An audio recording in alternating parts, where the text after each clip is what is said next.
We are living in some hectic times, yes? Have you noticed? So I'm here with a few reminders on Sabbath and rest. Did you know, you may have heard this, but did you know that a large number of heart attacks occur on Mondays? Some of you might be familiar with that little factoid.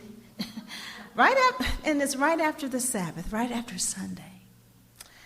There are theories on why that is, but there's a story about this cardiac patient who had a massive coronary, and they had done all that they could for him, and the doctors were wrapping it up, and they were beginning to, leave the nurses in there and prepare everybody, to speak to the family and all. And the nurse that was in the OR, who was kind of attending to this person, was kind of cleaning things up, and this patient lying on the table was just almost coming around, becoming conscious, and the nurse leaned in, with that attentive look. Nurses, they're attending and very caring, and she leaned in, and it was if this patient opened his eyes a little and began to part his lips to say something, and the nurse kind of leaned in, and they kind of locked eyes, that look, that gaze.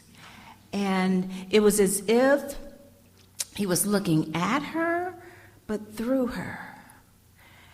And as he began to part his lips to speak, she could hear him whisper to her, "Could you hand me my cell phone?"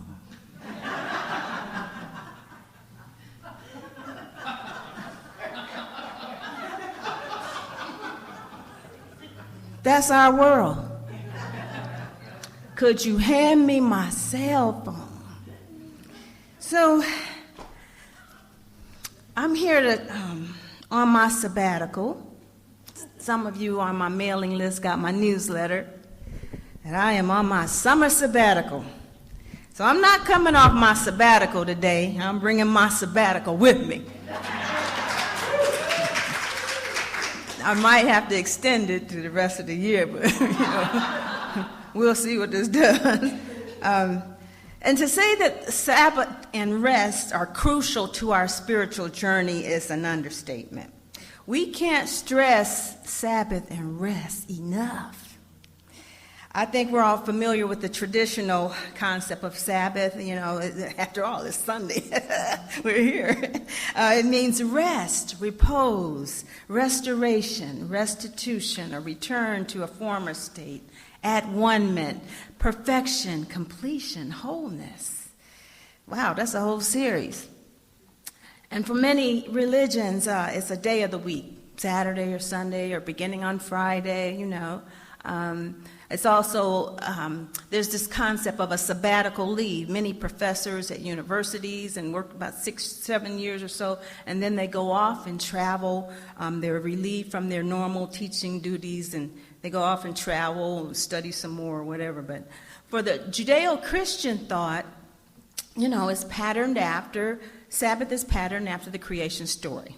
The seventh day, God rested. And under old Jewish law, no one was allowed to do any work on that day, nothing, et cetera, et cetera. And it continues on into the modern day as well.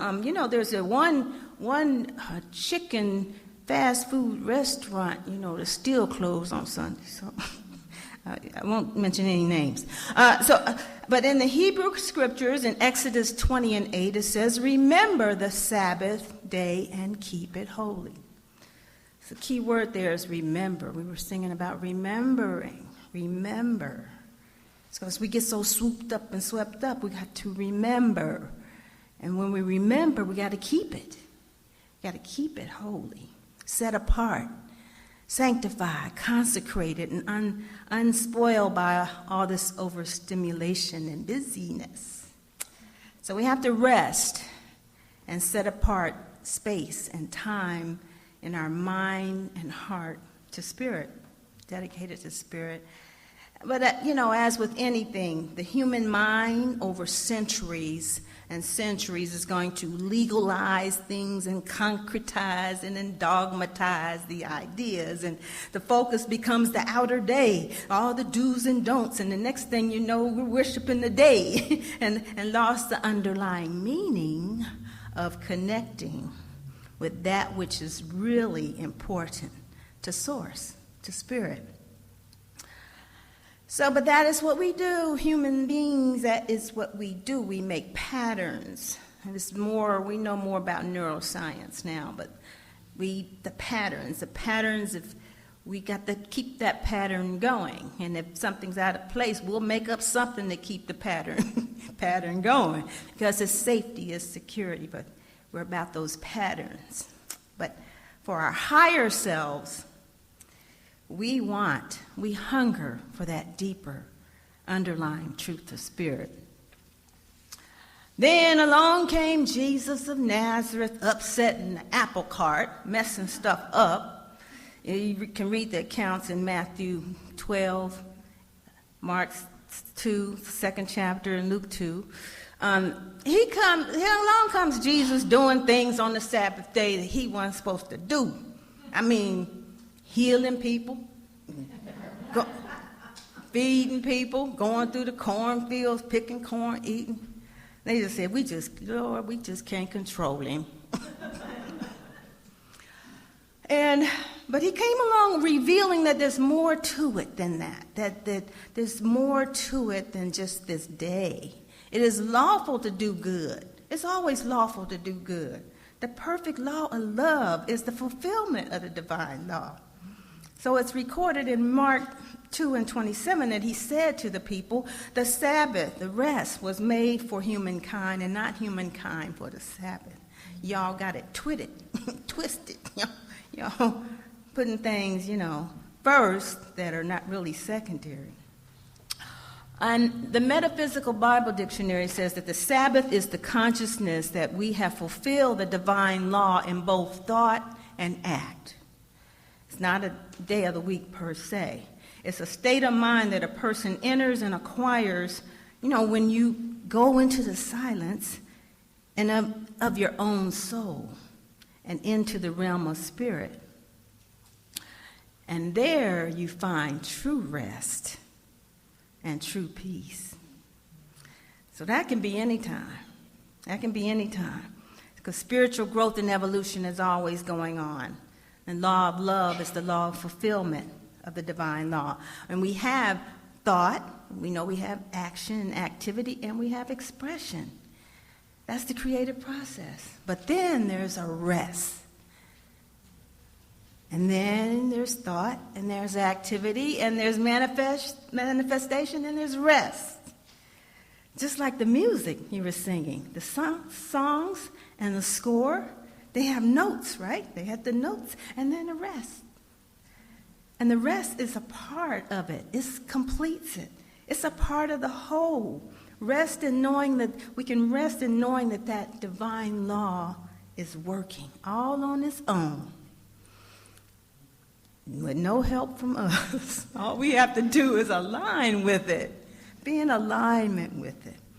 So I couldn't imagine them singing that song up here with no rest. They were singing them like, there's a breath. There's a breath. Yeah. So I just want to share with you my key thoughts after being on my summer sabbatical. What's come to me by going through what I call my summer sabbatical. It has a little, 2 S's, had a little ring to it, my summer sabbatical. Alliteration. But a Sabbath and rest, it's something that's intentional. It's intentional. It's not really a certain length of time or a certain time. It's not really a certain place. And I call it now, after these few months, it's a radical, revolutionary form of self-love. But it's intentional. So that intentional, we have to have the intention to remember, saying, I am dedicating this time and attention to spirit. this particular space, whatever you can give it, or in the mornings if you do your meditations, or if you can do a month of just eliminating some activities so you can be given to spirit, to be still, to rest and be quiet and listen. It doesn't have to be a particular length of time or a day, but whenever it is, be in that place of listening to what is right for you. What is right for you? It's good to have some intention and desire around it. Yes, you have to want it. You have to want to surrender to the flow of spirit, to be open to it. No one is asking you, you must, you must, you must. You have to desire it. And then I've been all hugged up with this book all summer by Wayne Muller on the Sabbath. Finding rest, renewal, and delight in our busy lives. He says that Sabbath is more than an absence of work. It is not just a day off when we catch up on our television and errands. It is the presence of something that arises when we consecrate a period of time to listen to what is most deeply beautiful, nourishing, or true. It is a time consecrated with our attention, our mindfulness, honoring the quiet forces of grace or spirit that sustain us and heal us. Isn't that good? So that's what I've been doing. As many of you know, my last day as the part-time minister of Unity of Tri-Valley was Easter Sunday. And we had a great service and a great Sunday. And then I put myself on summer sabbatical. Oftentimes ministers, will work in a ministry, and after 6 or 7 years, they have a sabbatical. It's spiritual renewal must be built in. But I put myself on one. It doesn't have to be after 6 or 7 years. At some churches, after 2 or 3, and maybe the minister takes a shorter time. But we have to take care of our ministers. Amen? Can I get an amen? Because ministers throw their all into a spiritual community with their hearts and minds 24/7. You don't really punch a clock. It's just one of those things. That is what we do. So actually all of us must constantly remind ourselves of Sabbath and rest, whether we're in ministry or not, because we live in this information age. This information, the media, the digital world, the quick sound bites, and everything vying for our attention. Yes, can you feel it? Where's your phone? I do that. And it's, turbulent times, politically, economically, socially. I love what this American theologian Walter Brueggemann says on a podcast. I heard him say that, it's like, he studied this, goes on back into ancient times, the pharaohs and all, that we live in a extractive, predatorial economy. And it's always beating the drum of what your self-worth is. That you're nothing but what you can put out and your productivity. You're nothing but your $12 an hour or $5,000 a month or $80,000 a year. That's what you are to us. That's that predatory, extractive economy that tells you what your worth is. And if you're not careful, you'll start to believe them. But now there's a little bit more coming in about work-life balance. Now, consciousness, coming on up. So we have to know our worth and be intentional about the Sabbath and rest so we can hear our own value, our own worth. We have to know that in back of all this outer world, there is a rest. There is a place where I rest, I trust, and I know the truth of who I am. That I am a spiritual being made in the image and likeness of God. I am made in the image of love. And so the Sabbath is not necessarily confined to a particular place either, or stepping out of the world, or going off into the Himalayas, or to a cave, or a mountain, or an expensive retreat, and those are all fine, good, and well. Those are good too. There's nothing wrong with those. Because once I put myself on this summer sabbatical, I go to work. I got a 9 to 5. So it's like, oh, how's this going to work? You're on sabbatical, but you're going to work every day? It doesn't look like the normal sabbatical. And so I decided not to take any speaking or singing engagements, because that is what a sabbatical is. But I'm happy to report it's going well. I come home from work, and I exhale. I have space to create, to journal, go for a nature walk, reflect, whatever comes up. But I'm in that listening mode. But I'm very conscious of not filling up my time.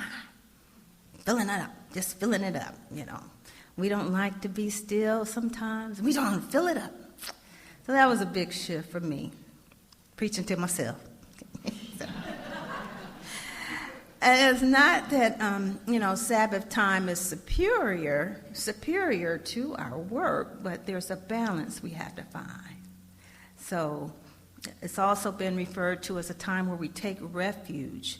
And you can sort of retreat in place, right wherever you are. If you've been too maxed out, or unbusy your calendar for a spell. I don't know for how long. Maybe start small, but you get to decide. That's the main thing. So we can be like urban contemplatives, they call them.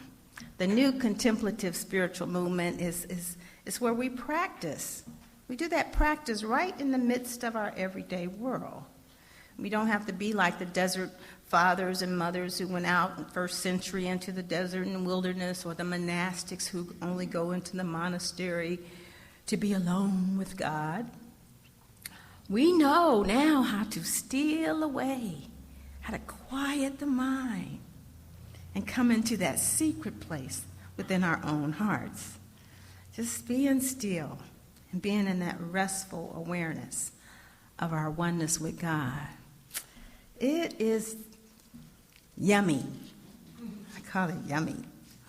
So it's also no surprise then that, when you create space, that I've had the opportunity to reconnect with a lot of people over this summer. People I had met a long time ago, but I hadn't seen them in like 15, 17 years. And you know something? Have you ever been away from somebody a long time, and then you get back with them and reconnect, and it's like you haven't missed a beat? That connection of the heart. It's been amazing. And that's been just a wonderful thing, reconnecting with people. Why? Because I made space. I had room. That deeper love that flows from heart to heart, it was just there. And I think that ties in with the last thing I want to talk about as far as the Sabbath, creating this space and this time of rest, is that you find new ways of loving yourself. The Sabbath has really been helping me to expand in love, find richer, deeper ways of expressing love in my life.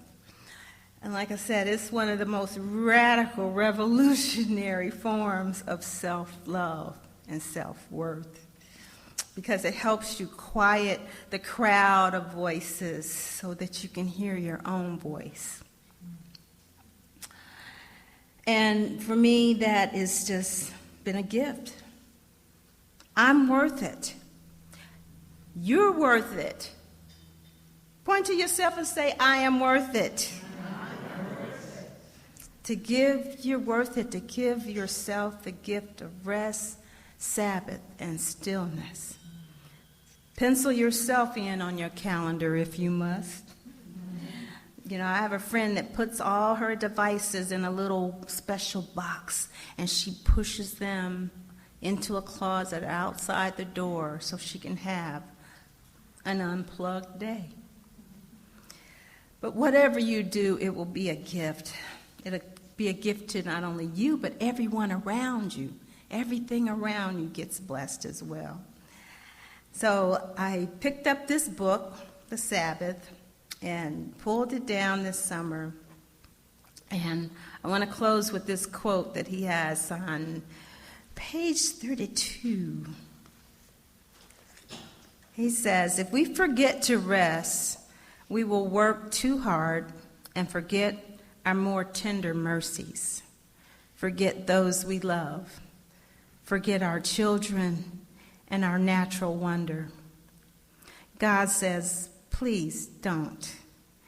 It is a waste of a tremendous gift I have given you. If you knew the value of your life, you would not waste a single breath. So I give you this commandment. Remember to rest. This is not a lifestyle suggestion, but a commandment, as important as not stealing, not murdering, or not lying. Remember to play and bless and make love and eat with those you love and take comfort, easy and long, in this gift of sacred rest. Thank you and namaste. And so now let us take these thoughts into prayer. I invite you to get comfortable in your seats, and if it's comfortable, you may close your eyes.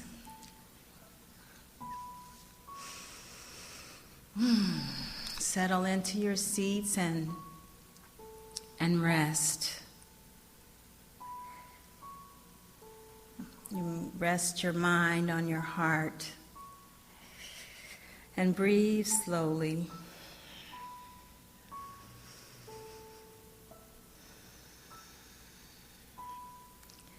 As we tune into that infinite, all-knowing mind,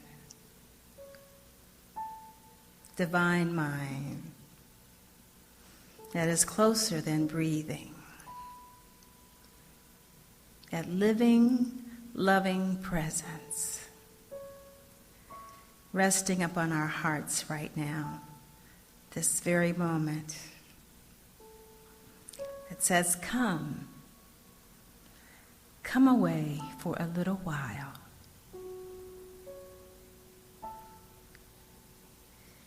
So as we carve out this space to know that we know that we know we're one. With Spirit, we are one in love. Say within your heart, I am one with Spirit. I am one with love. You can say that together. I am one with Spirit. I am one with love. So we breathe deeper and know. And we let go and we surrender to the flow of Spirit as it calls us in our own way from busyness and overstimulation and to-do list and checklist to rest, to renew, to rejuvenate. And we set this intention to consecrate our time and attention to being in that Sabbath state of mind. We are one with love. Speak this within your heart. I love myself and I give myself the gift of Sabbath rest.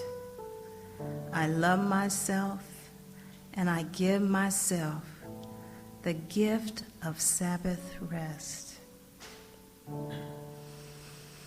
Just breathe that in.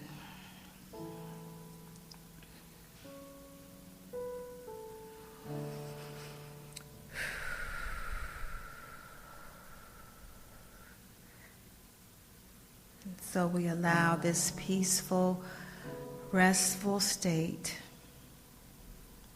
of awareness to rest, rule, and abide within each and every one of us, all through our day, all through this week, and the months to come. And for this, we are so very grateful. As we bring our awareness back to this room, we say, thank you, Holy Presence. Thank you. And so it is, and so we let it be.